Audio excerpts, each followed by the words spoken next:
Welcome friends, मेरा नाम है अंकुश प्रताप सिंह और आज हम बात करने वाले हैं यमुना एक्सप्रेसवे पर बन रहे सेक्टर 18 और सेक्टर 20 के बारे में। मैं आपको आज की वीडियो में समझाऊंगा सेक्टर 18 के बारे में, उसकी लोकेशन के बारे में, आसपास के इंफ्रास्ट्रक्चर के बारे में और इस सेक्टर का जो पास्ट रहा है उसके बारे में और जो इसका फ्यूचर होने वाला है उसके बारे में। साथ ही हम समझेंगे कि इस सेक्टर के अंदर जो डिफरेंट डिफरेंट पॉकेट्स हैं, उनकी लोकेशन, उनकी पोजीशनिंग और उनके अंदर क्या साइजेस है। इससे पहले कि हम स्टार्ट करें सेक्टर के इंटरनल डिटेल के बारे में, मैं आपको एक ओवरव्यू दूंगा यमुना एक्सप्रेसवे पे सिचुएटेड इस सिटी के मास्टर प्लान का 2041 के बारे में और जो प्लेसमेंट है इन दोनों सेक्टर की उसके बारे में। आइए स्टार्ट करते हैं। जैसा कि आप देख सकते हैं, ये है 2041 का मास्टर प्लान येडा सिटी का।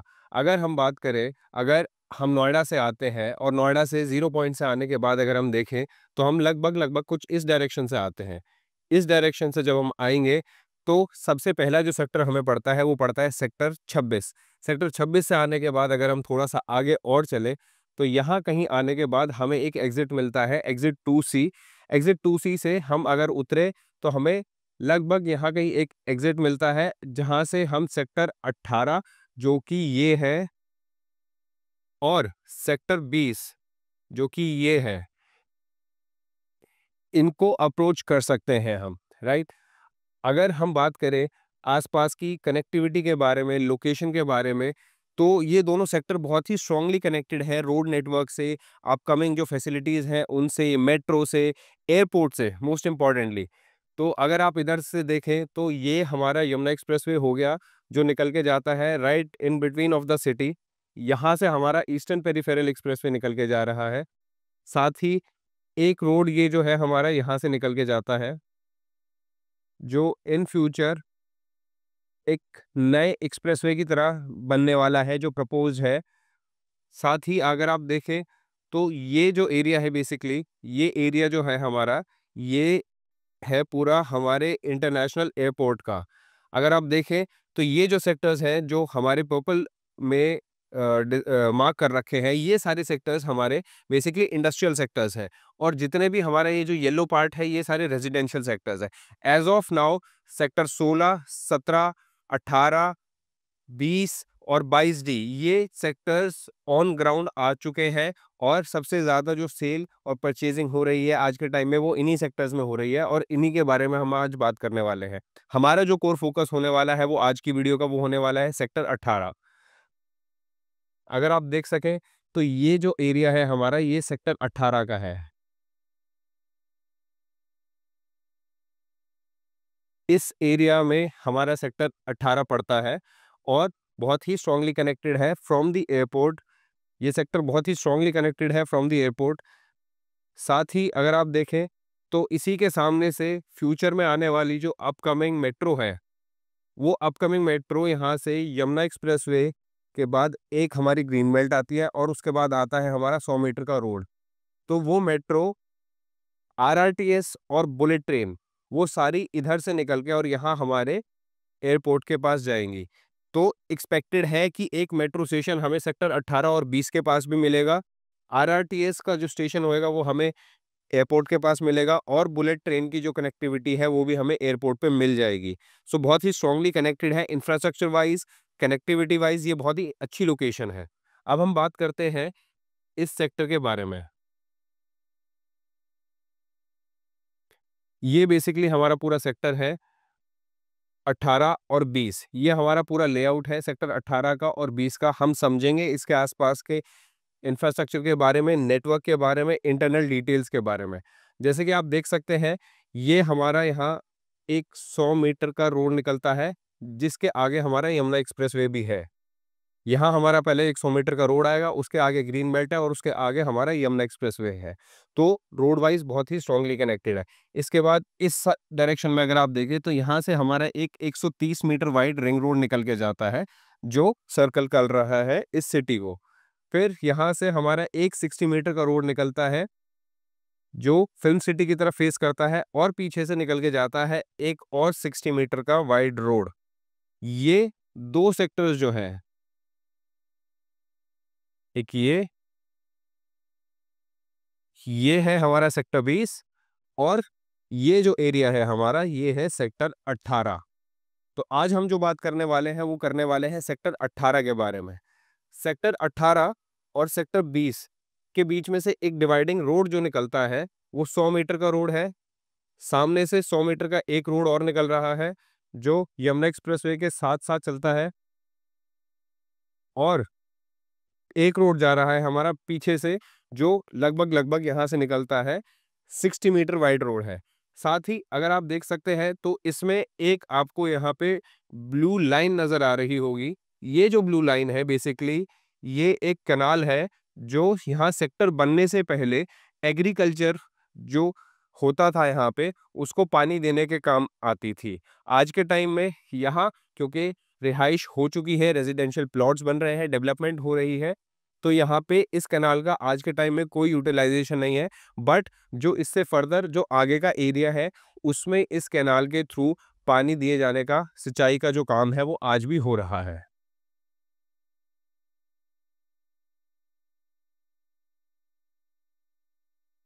अब जैसा कि आप देख सकते हैं, ये जो हमारा सेक्टर है, सेक्टर 18, वो इधर से स्टार्ट हो रहा है और यहाँ तक आता है। इसकी एक एंट्रेंस जो है हमें वो मिलती है यहाँ पे।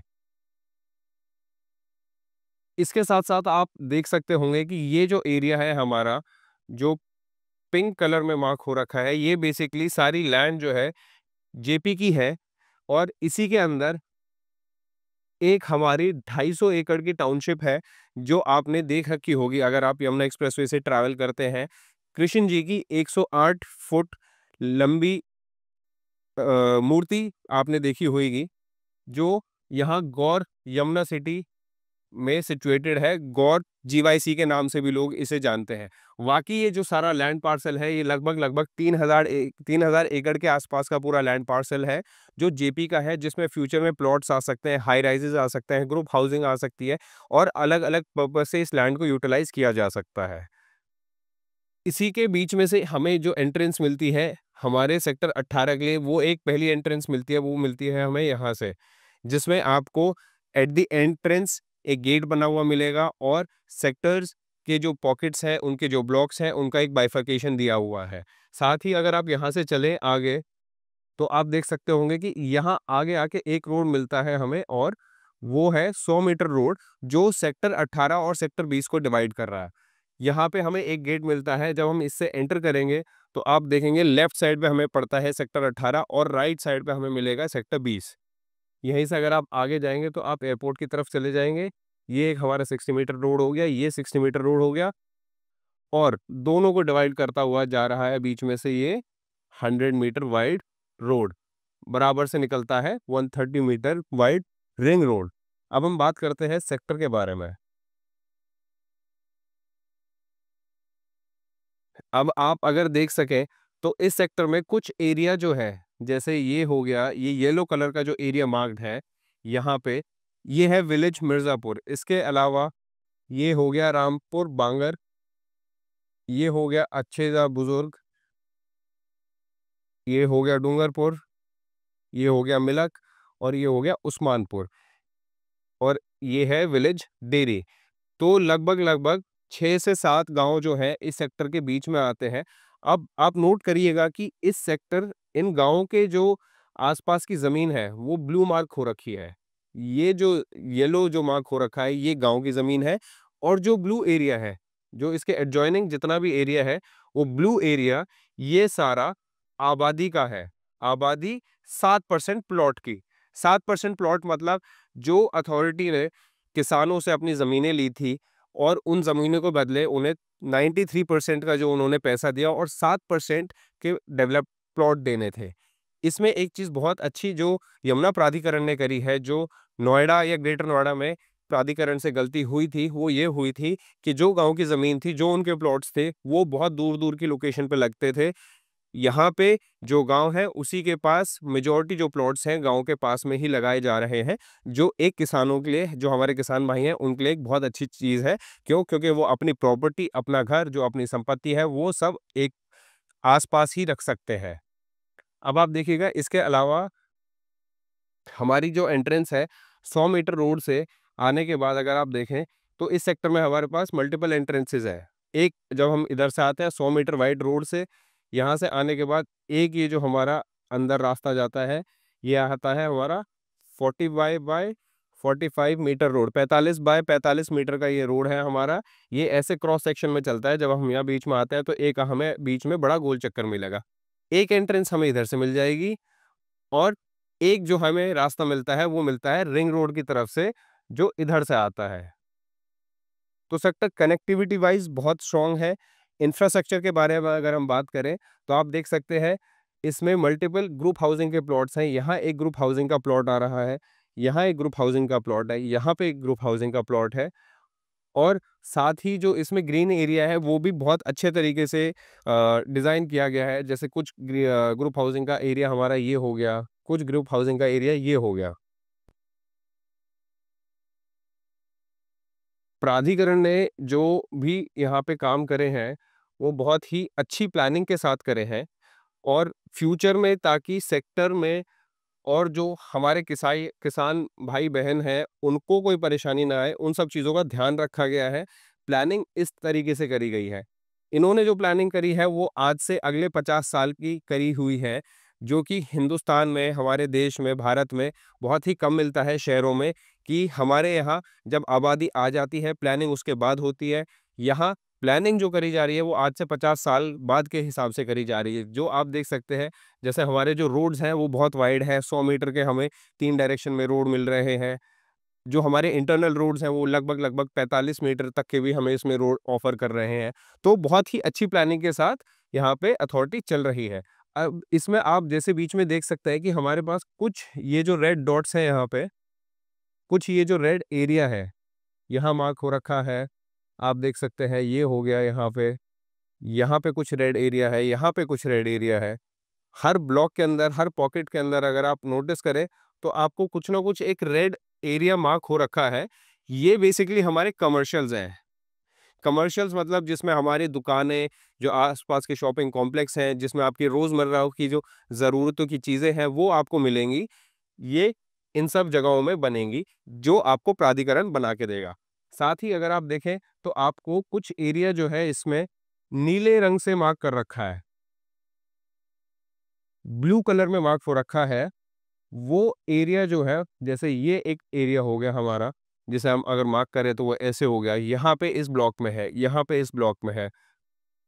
इस तरीके से अगर आप देखें इन जगहों को, तो ये बेसिकली हमारी फैसिलिटीज़ हैं। फैसिलिटीज़ मतलब हो गया कि जो आपके स्कूल्स हो गए, हॉस्पिटल्स हो गए, इस तरह की चीज़ें हो गई, इंस्टीट्यूशंस हो गए। तो ये जो लैंड पार्सल है वो इन तरह की चीज़ों के लिए बहुत यूटिलाइज़ किया जाएगा, जो हमें डेली नीड में बहुत ज़्यादा रिक्वायर्ड होती हैं। अब हम चलते हैं सेक्टर के फ्यूचर यूज़ के हिसाब से। अब आप अगर देख सकें तो इस सेक्टर के अंदर कुछ लैंड पार्सल जो है वो मार्क नहीं हो रखा। वो जैसे ये एरिया हो गया, ये एरिया हो गया, ये लैंड पार्सल जो है, ये एरिया, इस तरीके के मल्टीपल लैंड पार्सल जो है वो ब्लैंक छोड़ रखे हैं अथॉरिटी ने। इसका जो फ्यूचर में यूज़ है वो ग्रुप हाउसिंग में भी हो सकता है। अथॉरिटी कुछ प्लॉट्स के अंदर भी इसको लेके आ सकती है। जैसे कि अगर आप देखें तो ये जो एरिया है हमारा, इसमें अथॉरिटी ने कुछ प्लॉट्स और निकाले हैं और ये जो फ्यूचर की जो हमारी स्कीम्स आएँगी यमुना प्राधिकरण की, उस स्कीम्स के अंदर आप इन प्लॉट्स के लिए अप्लाई कर सकते हैं। तो इस लैंड पार्सल का जो यूटिलाइज़ेशन है आज के टाइम में फिक्स नहीं है। प्राधिकरण या तो इसमें प्लॉट्स या ग्रुप हाउसिंग या फैसिलिटीज़ भी शायद लेके आ सकती है। अब हम बात करते हैं अब हम बात करेंगे सेक्टर 18 के ब्लॉक्स के बारे में। ब्लॉक से पहले हम समझेंगे कि अगर 20 में और 18 में हम फ़र्क समझें, तो सेक्टर 20 में जो है हमारे सेक्टर्स के ब्लॉक्स होते हैं, जैसे ए, बी, सी, डी, ई, एफ, जी करके। सेक्टर 18 में फ़र्क ये है कि यहाँ पे पॉकेट्स हैं और पॉकेट के ब्लॉक्स हैं। जैसे पॉकेट 1 हो गया 1 ए, बी, पॉकेट 2 हो गया 2A, 2B, 2C, पॉकेट 3 हो गया 3A, 3B, 3C, इस तरीके से करके हमारे पॉकेट्स दिए गए हैं, जो आप अगर देख सकें तो वो अलग-अलग तरीके से मेंशन्ड है। मैं आपको पहले ये दिखा देता हूँ कौन-सा पॉकेट कहाँ पे लोकेटेड है, ताकि आपको अंडरस्टैंडिंग आ जाए। पॉकेट्स के बारे में, और फिर हम उसके बाद समझेंगे कि कौन सी पॉकेट में किस किस तरह की चीज़ें हैं और कौन सी चीज़ कहाँ पे लोकेटेड है। हम सबसे पहले स्टार्ट करते हैं एंट्रेंस से। जो एक एंट्रेंस हमें यमुना एक्सप्रेसवे से मिलती है, जो जेपी की लाइन के बीच में से होते हुए आती है। यहाँ पे हमारा पॉकेट आता है, पॉकेट 7A। इसके बाद हमें यहाँ एक पॉकेट मिलता है, पॉकेट 1A और 1B।